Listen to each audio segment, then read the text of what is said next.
Tummy tuck తర్వాత చాలామంది పేషెంట్స్‌కి ఉండే డౌట్ ఏంటంటే, నేను ఎలా రికవర్ అవుతాను? టమ్మీ టక్ తర్వాత ఎలా ఉంటది మేడం అని. I am doctor Suma Sandhyala, consultant plastic and cosmetic surgeon.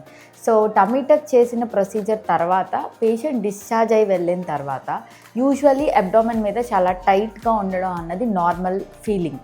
ఎందుకంటే మనం అబ్డామినల్ మజిల్స్ రిలాక్స్ అయిపోయిన దాన్ని టైట్ చేస్తున్నాం. అండ్ ఎక్సెస్ స్కిన్ కూడా రిసెక్ట్ చేసేసి టైట్ చేస్తున్నాం కాబట్టి అది టైట్గా ఉండడం అన్నది నార్మల్. సో పోస్ట్ ఆప్లో పేషెంట్స్ కొంచెం వంగి నడవడం అన్నది కూడా నార్మల్గానే మేము అడ్వైజ్ చేస్తాము.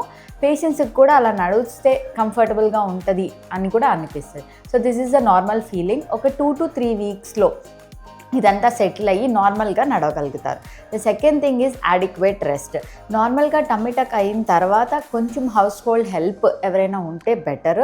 ఒక 1 వీక్ అడిక్వేట్ రెస్ట్ తీసుకుంటే చాలా బాగుంటుంది. And then nutritious diet. మంచి diet and hydration is important for recovery. And don't forget your compression garments. Plastic surgeon advice చేసిన ప్రోటోకాల్ అంటే ఏదైనా మెడిసిన్స్ కానీ, ఒకటి యాంటీబయాటిక్ కానీ, పెయిన్ కిల్లర్స్ కానీ ఎలా అడ్వైస్ చేస్తే అలా తీసుకోవాలి. కంప్రెషన్ గార్మెంట్స్ వేసుకోవాలి. And don't forget your review.